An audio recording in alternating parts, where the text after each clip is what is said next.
Welcome to Healing Your Family Legacy, here on the Experience of the Soul podcast channel. Innovative, evidence-based recovery that helps to identify intergenerational trauma, allowing for freedom and embracement of the healing process. Today, episode 149, Gratitude, Part 2. And now your host, Dr. Donna Bevan-Lee. And this is Dr. Donna Bevan-Lee, Healing Your Family Legacy.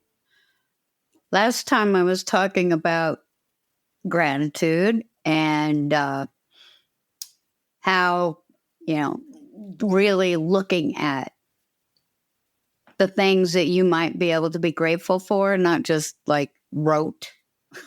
Okay, it's like I used to, when I first started this, gratitude listing, because it kind of helps you stay out of your, difficult parts of your brain when you're thinking about the things you're grateful for. And I'd go, well, I'm grateful for, my wife. I'm grateful for my son. I'm grateful for, and it's like, well, of course. But when I really start thinking about gratitude and what, it's like if you have this become a spiritual practice, you're really thinking about your, the intricacies of your life and things that might seem, sometimes things that you just take advantage of, like getting up out of a chair. There are many people who cannot do that without assistance. And if you can do that, you're in good shape. I mean, good for you. But it's also okay to be grateful.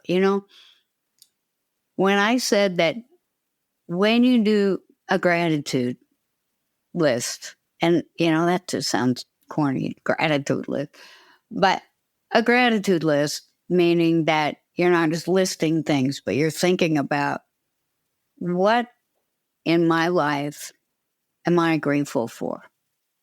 And, we're coming up on Christmas. We're coming up on, December is all, and I've noticed that it's all Christmas. It's not just one day. It's like every day is a day of Christmas.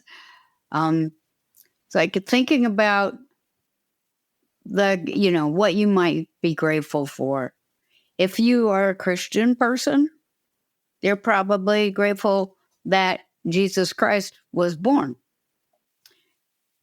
If you are, if you're not a Christian, you might be grateful for, other things. Like if you're Jewish and you are celebrating Hanukkah, I hope that you're not terribly impacted by the war that the Hamas has started and that your people are safe. I would be really grateful if that thing got resolved. But if you are here and you're safe and you are celebrating Hanukkah, hopefully you're thinking also about what you're grateful for. Hey, how about you're here and you're safe? I think about that. It's like I'm here and I'm safe. And, that makes me feel grateful because there's so many places where people are not safe. I mean, I feel like, now I don't really do this anymore because of mainly COVID, but I don't go to large groups. I don't go hang out in large groups because of COVID. But, I know that, like, for instance, my son and my daughter-in-law, they like to go to sometimes, not frequent, like a music festival. And I'm fairly certain that they'll be safe there. I know that if you were at the Vegas one, you weren't safe there, but most of the time we're safe. Nobody's going to come in, kill them, take them hostage, and then I'm not going to see them. That just doesn't happen here. I am really grateful for that. We don't have countries or, enemies who are attacking us. I can go to bed at night and with a reasonable expectation know that I'm going to wake up in the morning and I'll be safe. And, that might seem, like something that, well, of course you will. So why should you be grateful for that? I'm really grateful for that. I don't spend a lot of time on the news because I don't like to clutter up my brain with negativity. But I know when main things are going on in the world and I am aware of them. And, I'm grateful that I'm not in Ukraine. I'm grateful that I'm not in the Middle East. I have gratitude that, I can go and, if I feel like it, I can decide that I want to go visit another country or visit another state or, and I'm fairly, sure that I'll be safe. I've been doing it for years. So I have gratitude about that. If you really think about all the things you're grateful for, you can just really, go on. The fact that I can do a big crossword puzzle, I feel grateful about that because I know that there are people who cannot. And so, even during the holiday season, when, it's so funny because for years I've heard, when people talk about, oh God, the holidays are coming up, it's like, get some joy around it. Or, we listen to Christmas music as soon as Thanksgiving is over, like the day after. We listen to Christmas music. It's going on in our house. It's on our cars. And so we love Christmas music. And I had somebody that came and said, "Hi, you've got Christmas music already?" Oh, yes. As soon as I can. I could do it all year if I wanted to, but then it wouldn't have that, kind of special meaning for it.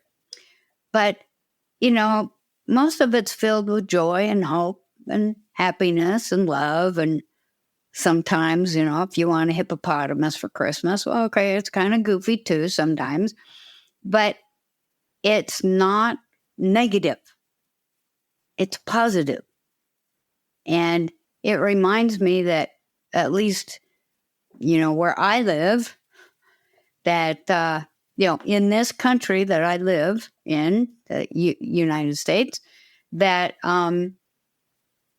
Christmas time is a time where it's more likely that people will get along. We tend to get along better at Christmas. We tend to, feel, if you're a Christian, you're thinking about Jesus and Jesus' teachings. And, Jesus didn't say go out and have wars if you don't like your neighbors. Jesus didn't talk about killing your neighbor if you didn't like them or, turning your back on them. And people, when they tend to think about Christmas, they try and do more of that. Okay. It's like we have Toys for Tots. We have, special Christmas dinners, for people who are less fortunate, than you are. We have, I talked about the alcathons where, people who are addicts or impacted somehow by somebody in their family that's an addict can go 24 hours. This thing goes on where people bring food, they fellowship. There's a meeting every hour if you want to go. Now, it doesn't happen all the time. It's just during the holidays. And so, you think about not like, you think about what you have great gratitude for, even in the Christmas holiday. You don't have to have it just be Thanksgiving. You can start to do this every day. But, Christmas is a time where, to me, it's about family and friends and the people that love you and care for you, like I was talking about before, and finding ways to let each other know what you mean to them. And, for me, what it's like, I'm loving having a little grandson who gets it now because, if I get him a gift, he'll know what that's about. It's like he doesn't really care for gifts like clothing. He looks at it and says thank you and throws it on the ground because he's 3. But, if I give him some toy that he really likes, then he always says, "Oh, this is my favorite." That's everything he opens. This is my favorite. And you can just see the delight in his eyes. And now I have 2. But the other one probably not going to be with it enough to get that. But anyway, it's children tend to get pretty excited. And I think that's pretty cool. I mean, if once a year children get a toy, children get to feel special and magical, that's fine. It doesn't impact you as you grow up in a harmful way. I always have talked before about, harmful consequences, or if children are abused, abandoned, neglected, that impacts them in a harmful way for the rest of their lives. And so if children can feel like they're special, or they, that they have some meaning and some value in their lives, one period of time out of the year, that's good. Sometimes when children are in distress, that is one thing that really helps them. So, I think that the whole message, I don't think this, I've actually read it, that the whole message at Christmas time is peace on earth and goodwill towards one another. And that really is, the focus, the message. And, I would really like it. And I know a lot of us would, if it really was possible to have peace on earth. I don't know if that could ever happen. But I can certainly feel it, feel how much I would, pray for that, having peace on earth. Because if we had peace on earth, there would be more goodwill. You can hope for that. We can pray for that. We can wish for that. And to me, that's what I would like. Would be some peace on earth, everyone. That people wouldn't have to be afraid that if they went to sleep, they might not, terrible things might happen to them at night. And that doesn't need to be a war. Sometimes that could be sexual abuse. Peace on earth and feeling of safety and love and security. Now, I am going to talk a little bit about some of the pitfalls, because there are some big ones. You've heard me talk about this before. There are some big ones when it comes to dealing with, now I'm talking about holidays, and dealing with particularly Christmas. Because, like I said, Christmas happens for a whole, it starts after Thanksgiving and it goes on until after New Year's, pretty much. And, we have this tradition in our country, and that's probably true for every nation that celebrates Christmas, Hanukkah, all the religious holidays. And that is that we should get together with our family. And for many of us, that's probably a bad idea. because if you have family that, your experience with them has been that they abused you, abandoned you, neglected you, disowned you,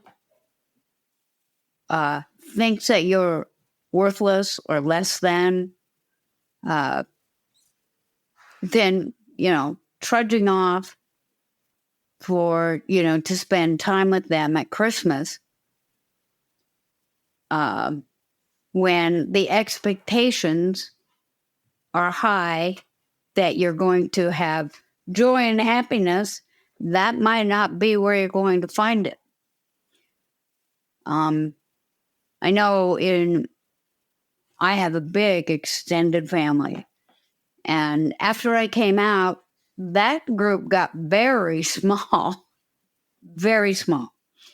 And it's still very small. But I have friends who care for me more than my family. And that brings joy to me, that even if I can't be in that group, I can. I mean, I have been in that group, and, it's like everybody tiptoes around and, thinks they're going to get, I don't know, cursed with the gay bug or something just because they're around me. It's very weird. But, I have friends. I could go there, and I have been there. I haven't been there for years. It's like the last time I visited family was when my mother died, which was in 2019. But I have people in my life that care for me and love me. And, in my world, this is a common thing where you come out and, your family says, okay, you're out of here. Or we're just not going to treat you like we treat the others. We might accept you in a kind of condescending way. You're not really one of us, but oh dear, you're, related. We have a term, I kind of got off track there. We have a term called family of choice. Now, I know that, gay people aren't the only ones that have to decide or that wants to decide that they need to have a family and that their family of origin isn't it because it's too fraught with conflict. It's painful. You end up in more despair, spending time with them. So you have a family of choice. Now, being born into a family isn't a complicated thing. You're just born, okay? You can't choose them. You just have them. A family of choice takes time and energy and effort. And that family of choice might change a little bit. Your family of origin, it is what it is. And it'll probably be that way until the day you die. But a family of choice might change. You might add to it. You might, it's like, oh, that's not working out so much. No. But your family of choice are people that you've spent time and energy cultivating relationship. Okay. So when you have a good friend, you spend time with them. You care for them. So if they're sick or, they're in distress somehow, you make time to be there for them and to help them in ways that you can. And they do the same thing back. That's an important piece. They do the same thing back. And I'm not talking about, keeping score, okay? It's like, oh, well, I took a batch of cookies over to these guys. So if I don't get a batch back, you're not my friend anymore. That's not what I'm talking about. Family of choice, it's like you recognize that you feel loved by them. And that, love is time, attention, and energy. I can say that I love people. So I love all of you, and I don't know you, but I love human beings. Yeah, that's why I went into the profession that I did. But the people that I spend time, attention, and energy with, that's the kind of love where, you just feel like your heart is full when you're there and when you leave. They're the people who won't judge you. They're the people who won't get judgmental with you. They're the people who will try and have communication and, and they will be the ones who will take time to talk to you if there's conflict or if they have an issue with you, or even if they misread something and want to check it out with you. Those are kind of hard things to do. We don't really teach people how to do that in their lives. I noticed this, you said this, or you did that, and here's how I read it. Here's how the story made up about it. Here's, how I felt about it. Am I just making that up? Or is that true? Right? I mean that, because they might say, oh yeah, that's true. Yeah. No, I don't, I don't like that, whatever it is. And, so you don't say, well, okay, then I'm out of here. It means, okay, is there some way we can resolve this or deal with this or work with this so that so that we can stay in our family of choice? You see, having a family of choice takes time and energy and effort. Family of origin is just what it is. My family of origin, I knew that my mother loved me the best she could. Did I think she'd go to bat for me? Well, she did once or twice. Once she asked me if I was a queer. That was when I was pretty young. So that would be like, trying to resolve an issue. But that's pretty much it. We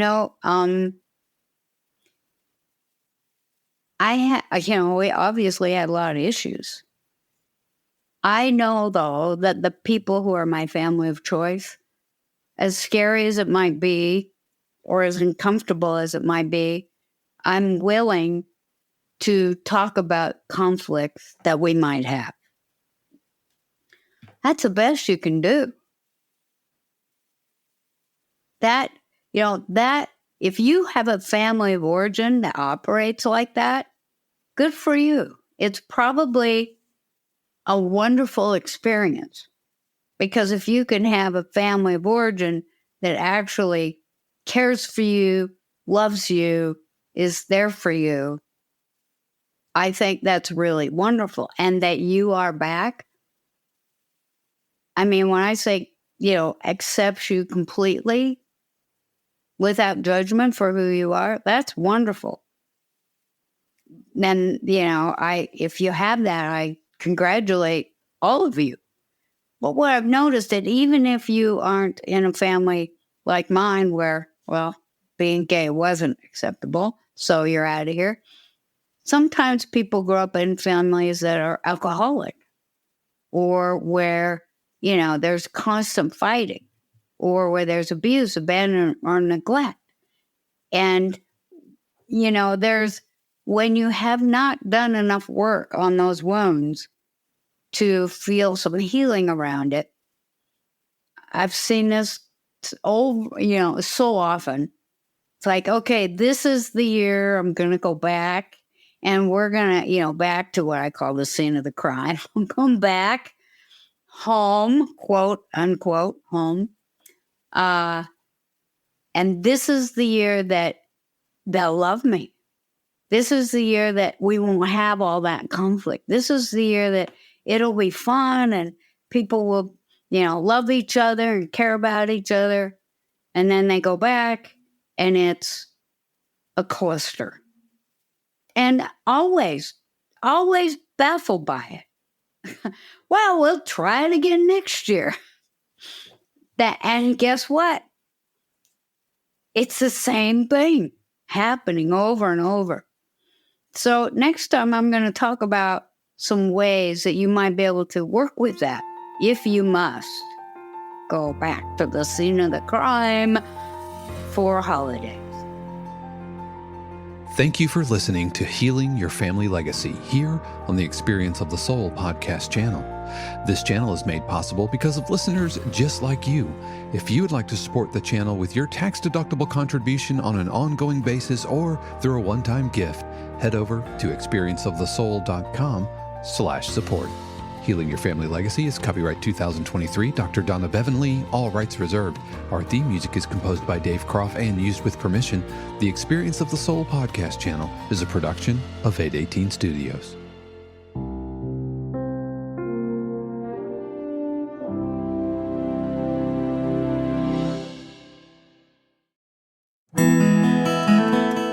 Hey friends, Sean here, your Experience of the Soul producer. I want to take a moment to tell you about something truly exciting. The SoulWorks online community, created by your host, Cynthia Alice Anderson, and available on the Mighty Networks app. If you're looking for a place where you can explore your spiritual path, connect with others, and grow in a meaningful way, then this is for you.